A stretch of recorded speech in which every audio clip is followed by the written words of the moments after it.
कहा जाता है कि किसी भी देश की तरक्की का अंदाज़ा हम उसके हॉस्पिटल से लगा सकते हैं कि वहां पर कितनी अच्छी सुविधा उपलब्ध है। नमस्कार, सिटी बिग न्यूज़ के साथ मैं हूं साक्षी सोनी। इस वक्त आप मेरे पीछे देख सकते हैं कि एक स्ट्रेचर है जिसके पास मैं खड़ी हूं। मैं इस स्ट्रेचर से आपको ये बताना चाहती हूं कि हमारे हिसार की जो हॉस्पिटल की व्यवस्था है वो किस प्रकार की है। थोड़े दिन पहले हमने एक मुद्दा उठाया था, एक छोटा बच्चा था 4 साल का, चौधरीवास गांव का वो था, जो पूरा का पूरा कढ़ाई में गिरने से जल गया था, जिसके बाद उसके गरीब माता पिता उसको इस उम्मीद के साथ सिविल हॉस्पिटल में लेकर आए कि वहां पर उसका इलाज पूर्ण रूप से हो पाएगा।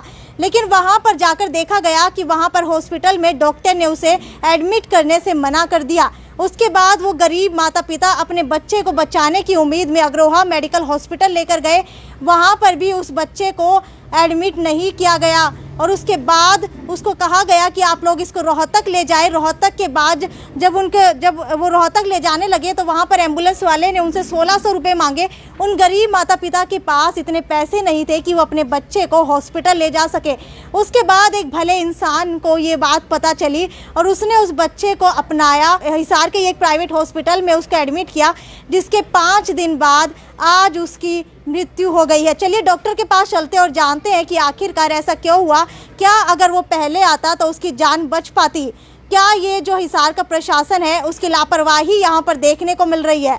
चलिए सर, जो बच्चा आपके पास आया था उस बच्चे की स्थिति कैसी थी जब वो आपके पास आया? जब ये बच्चा आया था तो इसको जले हुए कोई 7-8 दिन हो चुके थे और इसकी कंडीशन बहुत ही ख़राब थी।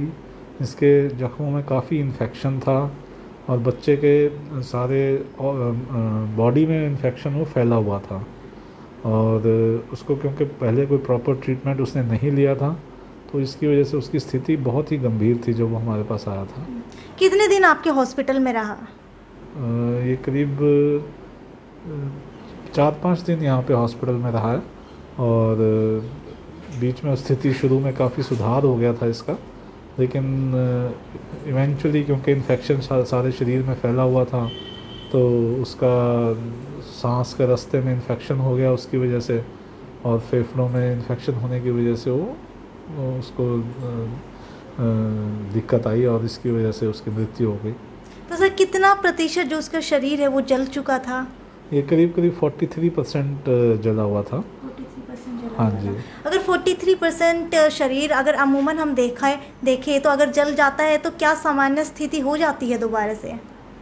देखो 40-50% पेशेंट्स में बच्चे ठीक हो जाते हैं 43% जले हुए, लेकिन ये कहना कि सभी बच्चे ठीक हो जाएंगे चलो ये कहना बहुत मुश्किल है।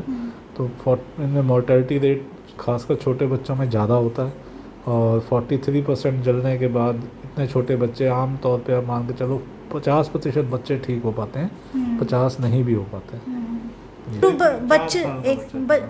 बच्चा कितने साल की उम्र का था? बच्चा करीब 4 साल की उम्र का था। 4 साल की उम्र तक का था। इतने छोटे बच्चे को अगर हिसार के अलावा कहीं और लेकर जाते तो क्या हो सकता है कि वो बच पाता? क्योंकि सिविल हॉस्पिटल और अग्रोहा में कहा जा रहा था कि अगर आप इसको रोहतक या कहीं और लेकर जाएंगे तो ये बच पाएगा। नहीं, ये इलाज तो देखो रोहतक में या हिसार में हमारे पास इलाज तो वही है जो रोहतक में है या दिल्ली में है। इलाज में तो कोई अंतर नहीं है। तो जो इलाज यहाँ पे मिला है वही इलाज उसको रोहतक में मिलना था, वही दिल्ली में मिलना था। पर यह है कि समय से मिलता तो शायद हम कुछ बेटर इसका रिजल्ट दे पाते। यानी कि साफ तौर पर यहाँ पर प्रशासन की लापरवाही दिख रही है।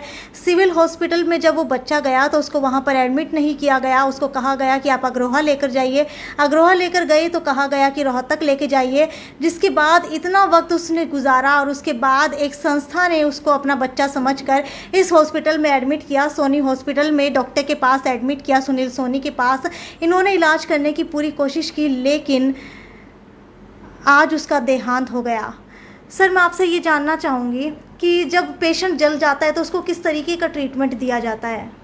जब पेशेंट जल जाता है इनिशियल फर्स्ट एड में तो उसको एक बार पानी से नल के पानी से उसके ऊपर डालना चाहिए ताकि वो उसके जो जलन है वो कम हो जाए और इमीडिएटली हॉस्पिटल में लेके जाना चाहिए। लेकिन अगर जल जाता है तो कहा जाता है अमूमन कि पानी नहीं डालना चाहिए, ब्लैंकेट से उसको सेव करना चाहिए। इमीडिएटली पानी डालना चाहिए ऊपर ताकि जलन कम हो, जलने की गहराई कम हो। अच्छा। और इमीडिएटली हॉस्पिटल में लेके जाना चाहिए क्योंकि जख्मों में से पानी खूब निकल जाता है तो इनिशियल जो ट्रीटमेंट है वो फ्लूइड रिप्लेसमेंट का होता है। अच्छा। पहले 24 घंटे में शरीर से निकला हुआ पानी हमें वापस शरीर में डालना होता है, अच्छा। नहीं तो गुर्दे फेल होने का डर होता है और कॉम्प्लिकेशंस होने का डर होता है।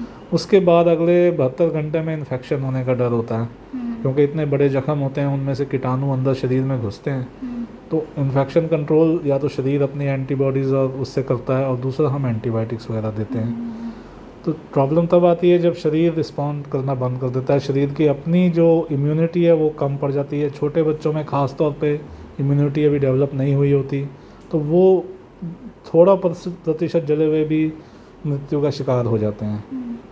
तो ये मेन इलाज, तो मेन स्टे बर्न का ट्रीटमेंट का यही है कि फ्लूइड रिप्लेसमेंट करना और एंटीबायोटिक ट्रीटमेंट देना, जिससे इन्फेक्शन ना हो। अगर सर मैं सिविल हॉस्पिटल की बात करूं, तो जब बच्चे को लेकर गए तो सिविल हॉस्पिटल ने एडमिट करने से मना कर दिया। तो क्या इस तरीके से हॉस्पिटल जो है वो किसी बच्चे को दर्द में ऐसे छोड़ सकता है? इसके बारे में तो मैं कुछ कह नहीं सकता, क्यों हर कोई भी हॉस्पिटल अब या कोई भी डॉक्टर इलाज के लिए मना नहीं करता है। अब सिविल हॉस्पिटल में क्या हुआ उसकी मुझे जानकारी नहीं है। तो ये थे हमारे साथ डॉक्टर सुनील सोनी, जिनके अस्पताल में वो बच्चा लगभग 5 दिन से एडमिट था। यहाँ पर उसने 5 दिन बिताए हैं, लेकिन उसके बाद आज उसका देहांत हो गया है। ये बिल्कुल साफ तौर पर आपको प्रशासन की लचर व्यवस्था यहाँ पर दिखाई देगी। जब वो बच्चा सिविल हॉस्पिटल में गया तो उसको वहाँ पर एडमिट नहीं किया गया। शायद हो सकता है अगर उसके माता पिता के पास पैसे होते तो वो अच्छे प्राइवेट हॉस्पिटल में उसको लेकर जाते। 4 साल का जो बच्चा था वो जल तो गया, हो सकता है कि किसी भी कारणवश वो जला हो, लेकिन उसके बाद अगर उसके माता पिता थोड़े से अमीर होते तो हो सकता है उस बच्चे की जान बच जाती।